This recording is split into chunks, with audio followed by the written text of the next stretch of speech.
What if I told you the most important economic move of the decade just happened quietly, and almost nobody is treating it with the seriousness it deserves? China has announced it is locking down silver exports starting January 1st. In few hours, the second largest silver mining nation on Earth, controlling roughly 60 to 70% of global refined supply, begins enforcing state trading licenses that will sharply restrict silver flowing to Western markets. If this sounds like routine trade policy or environmental regulation, that surface-level explanation misses the point entirely. If this kind of analysis helps you see what is happening before it hits the headlines, make sure you are subscribed and notifications are on. What comes next ties directly into a pattern that has destroyed purchasing power across every major empire in recorded history. This is arithmetic, not politics. Here's what the policy actually says. Beginning January 1st, 2026, silver exports from China will require government-issued licenses, and those rules will remain in place through 2027. Only firms producing at least 80 tons of silver per year qualify. That single threshold wipes out the majority of current exporters overnight. This was not hidden. The Ministry of Commerce published it back in October.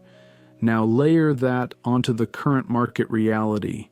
The global silver market is already running a structural deficit of more than 2,500 tons per year. If Chinese export flows are restricted, that deficit could approach 5,000 tons annually. Global mine production sits near 25,000 tons total. This is not a minor disruption. 20 to 30% of tradable supply effectively disappears. At the same time, industrial demand from solar panels, electronics, and energy infrastructure keeps accelerating. This is not a conspiracy theory. It follows a pattern that repeats across civilizations, currencies, and commodities with almost mathematical consistency. Stage 1. A system builds credibility through scarcity or restraint. Real assets back obligations. Trust forms because limits exist. Stage 2. Those limits are abandoned to fund growth, war, welfare, or debt. Scarcity is diluted through leverage or debasement. Stage 3. Inflation or crisis arrives. The middle class holding currency or promises is wiped out. Those holding tangible assets consolidate wealth.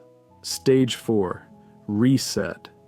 A new system emerges only after the transfer is complete. This is not ideology, it is incentives and human behavior repeating. History makes this painfully clear. 18th century France began with a silver-backed currency.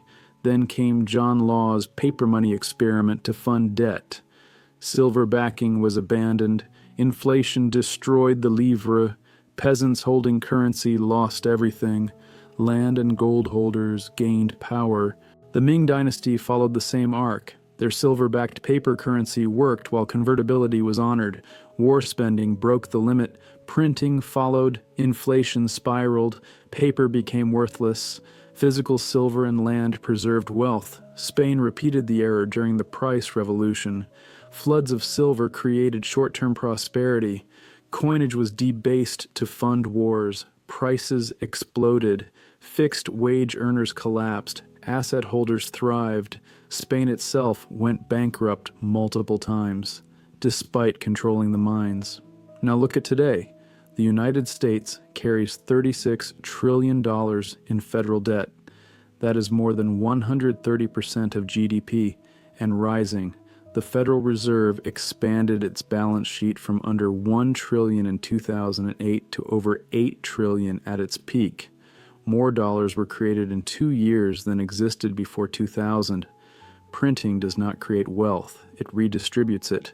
Gold is up roughly 30% year-to-date in 2025. Silver is up more than 100%, trading above $52 per ounce. That is not speculation. That is repricing a structural supply deficit. As fiat purchasing power erodes, China understands this. They have accumulated gold for over a decade, likely far more than official figures show. Now they are locking down silver, a critical industrial metal with no real substitute in high-efficiency solar panels, semiconductors, and military systems. China controls 60 to 70% of refined silver supply. This is not environmental policy. It is strategic control. When January 1st arrives, Western manufacturers face higher costs, delays, and shortages. Chinese domestic industries get priority access. That is resource nationalism, executed quietly and effectively. And this is where people always say the same thing. This time is different. Better models, smarter central banks, globalization as protection. History says otherwise. Incentives have not changed. Governments still overspend. Central banks still print money to monetize debt. Populations still believe the promises until the damage is already done. The only real difference today is scale and speed. The same playbook is being run, just with bigger numbers, and digital systems that transmit the effects faster. That does not cancel the pattern, it intensifies the outcome.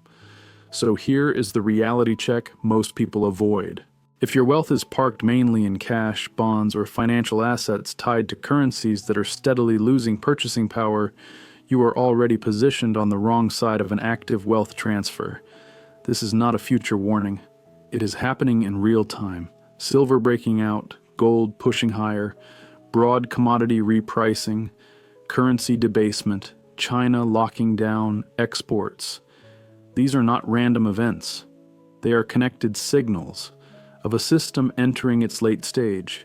What needs to be done is simple to say, but difficult to act on. First, recognize the pattern, and stop telling yourself this time is different.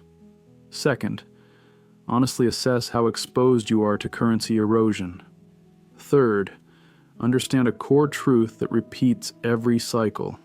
When everything can be created endlessly, scarcity always wins. Physical assets, strategic commodities, productive resources, these are what consolidate wealth.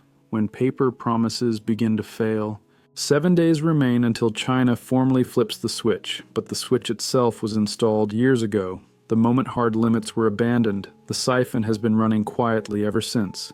The only real question now is this: do you adjust before the next phase begins? Because what comes after January 1st will make everything so far look like a warm-up. If this is helping you see what most people are missing, subscribe and turn on notifications so you stay ahead of what's unfolding. Are you adjusting early or waiting for confirmation? Let me know in the comments below.